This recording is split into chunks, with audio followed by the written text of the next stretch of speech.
Hello friends, स्वागत है आप सभी का। देखिए, हम आज इस वीडियो में बात करेंगे पटना के कोचिंग संस्थान के ऊपर, खास करके जो दरोगा गुरु के नाम से फेमस है पटना में, उनके ऊपर। देखिए, आप लोग सेल्फ स्टडी पे फोकस कीजिए। कोई भी गुरु आपको अब खास करके बिहार में रिजल्ट नहीं दिलवा सकते हैं। अभी आपने देखा होगा, मैं उनका खास करके 18 जनवरी सेकंड शिफ्ट बिहार दरोगा का जो उन्होंने डिस्कशन कराया है, उस वीडियो का मैं बात करता हूँ। आप लोगों ने, बहुत सारे लोगों ने उस वीडियो को देखा होगा। मैं भी देख रहा था, हालांकि मैं आधा घंटा देखते देखते फिर थक गया। मतलब किस तरह से बच्चों को मैनिपुलेट किया जाता है ना, ये आप उस वीडियो में देख पाएंगे। मतलब यार, जैसे उदाहरण देकर आप समझाता हूँ किस तरह से मैनिपुलेट किया जा रहा है। अभी भी वो ये मानने को तैयार नहीं है कि मेरे पढ़ाए हुए से क्वेश्चन नहीं आया।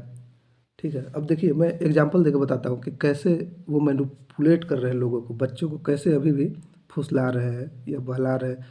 जो उनके पास पढ़ चुका है उनको तो पता होगा कि ये मतलब फेंक रहे हैं, लेकिन जो लोग बच्चे हैं अभी जो शुरुआत करने वाले हैं, वो इनके बहकावे में आ जाएंगे। मैं चाहता हूँ कि वो इनके बहकावे में ना आए।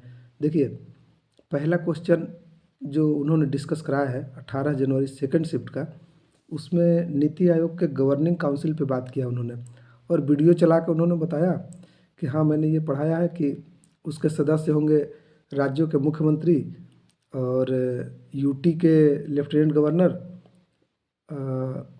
इस तरह से उन्होंने बताया, दो नाम लिया है उन्होंने खास करके।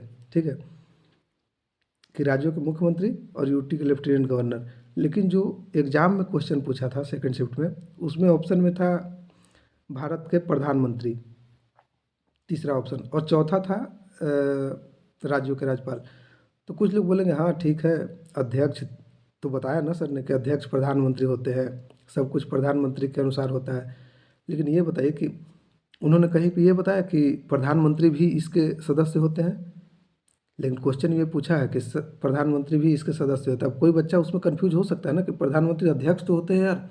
और ये भी आपने बताया, जैसे वो जो आपके दरोगा गुरु है, उन्होंने ये भी बताया कि वो इसके अध्यक्ष होते हैं। तो अध्यक्ष होते हैं तो ये डाउट हो सकता है ना कि क्या वो अध्यक्ष होते हैं तो क्या ये सदस्य हो भी सकते हैं। अब बुद्धिजीवी लोग आएंगे कि भाई अध्यक्ष होते हैं तो सदस्य होते हैं। हाँ ठीक है, होते हैं, मुझे पता है, लेकिन ये कन्फ्यूजन हो सकता था। तो इस तरह से उन्होंने मैनिपुलेट कर दिया। उन्होंने ये नहीं बोला कि हाँ मैंने नहीं बताया था, ये अंडरस्टूड था कि आप समझ सकते थे। ठीक। दूसरा उन्होंने बात किया जी राम जी के ऊपर। ठीक है, गारंटी फॉर रूरल आजीविका मिशन। तो उन्होंने ये ज़रूर बताया कि 100 से 120 दिन कर दिया गया, सॉरी 125 दिन कर दिया गया है। और मुझे तो लगता है कि वो आंसर भी उन्होंने गलत ही बताया है। हालांकि मैंने भी वही मार्क किया जो उन्होंने बताया है, लेकिन मुझे लगता है कि ये गलत है। हालांकि उन्होंने ये ज़रूर बताया कि 100 से 125 दिन कर दिया गया है। तो 125 दिन तो कर दिया गया, ये आपने ठीक बताया। लेकिन ये तो सभी को पता था भाई कि 125 दिन कर दिया गया। लेकिन क्या आपने ये बताया कि उसमें क्या बोलते हैं, निजीकरण जैसी कोई व्यवस्था नहीं की गई है। किस तरह से वो संघीय ढांचे को क्या करता है, कमज़ोर करता है। किस तरीके से पहले 40:60 में जो अब कर दिया गया कि राज्य 60% डोनेट इसमें कंट्रीब्यूट करेगा और केंद्र सॉरी राज्य करेगा 40% और केंद्र 60%। पहले ये 90 और 10 था। ये सब आपने बताया उस वीडियो में, ये तो आपने दिखाया नहीं। तो एक ऑप्शन तो सबको पता था, लेकिन दूसरा वाला सही है या नहीं ये बच्चा कैसे डिसाइड करेगा, ये तो आपने उस वीडियो में बताया नहीं। तो ये हुआ मैनिपुलेशन कि हाँ मैंने ये पढ़ा दिया। अरे भाई पढ़ा दिया, लेकिन क्या जो आप पढ़ाए उससे आंसर निकल रहा था? उस शिफ्ट का जो क्वेश्चन था, नहीं निकल रहा था। तीसरा मैं बात करूँगा, उन्होंने बोला कि first past the post system मैंने पढ़ाया है। ठीक है, आपने पढ़ाया है first past the post system. उन्होंने ये बोला कि जो भी उम्मीदवार उस वीडियो में जो चलाए हैं, जो भी उम्मीदवार मतलब बहुमत हासिल कर लेगा वो विजयी होगा। ये सबको पता है कि बहुमत हासिल कर लेगा वो विजयी होगा। लेकिन क्या आपने वो जो और भी स्टेटमेंट थे, जैसे कि बहुमत मतलब कि जो भी ज़्यादा परसेंटेज ला दे, जैसे दो उम्मीदवार हैं, एक को 49% आता है और एक को 51%, लेकिन तीन उम्मीदवार हैं, एक को 30% आता है, दूसरे को भी 30% आता है, और तीसरे को जो है 32% आ जाता है, तो वो विजयी हो जाता है 32% वाला।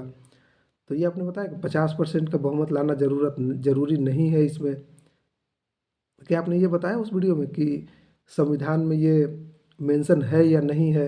और ये आंसर बता रहे हैं कि संविधान में मेंशन है, और इसमें शॉर्टकट में वो निकल जा रहा है। बाकी जो उनको पता है वो तो लॉन्ग में बता रहे हैं, और इसमें वो ये नहीं बता रहे हैं कि हाँ ये संविधान में किस आर्टिकल में लिखा हुआ है, कहाँ पे लिखा हुआ है, बस ऐसे ही हाँ संविधान में मेंशन है।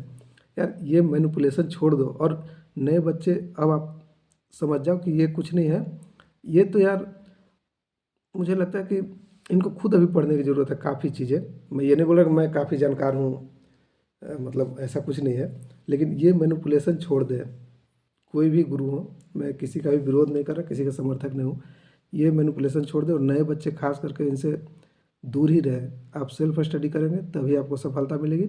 अच्छा, एक और इन्होंने मैनिपुलेशन किया क्या कि मैं देख रहा था इनका कि ये कोंकण 2025 जो एक्सरसाइज पूछा था उसमें ये अपना बुक का फ़ोटो दिखा रहे हैं कि देखो ये हमारे बुक में है, जबकि उस बुक में इतना लिखा हुआ है कि कोंकण एक्सरसाइज किसके किसके बीच हुआ और कहाँ पे हुआ है। लेकिन एग्जाम में क्वेश्चन क्या पूछा है कि इंग्लैंड की तरफ से कौन सा शिप उसमें भाग लिया है। ये हुआ मैनिपुलेशन। जो एग्ज़ाम दिया उसको तो पता है कि इसमें नहीं है, लेकिन जो नहीं दिया उसको लगेगा हाँ यार यहाँ से क्वेश्चन आया है, 83% तो सर का पढ़ाया हुआ आ गया।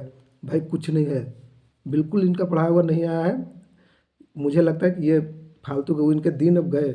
जो लूसेंट और स्पीडी पढ़ा के पास करा देते थे बच्चों के, वो अब दिन गए। और आप भी इनसे होशियार रहो, सेल्फ स्टडी करो। Best of luck.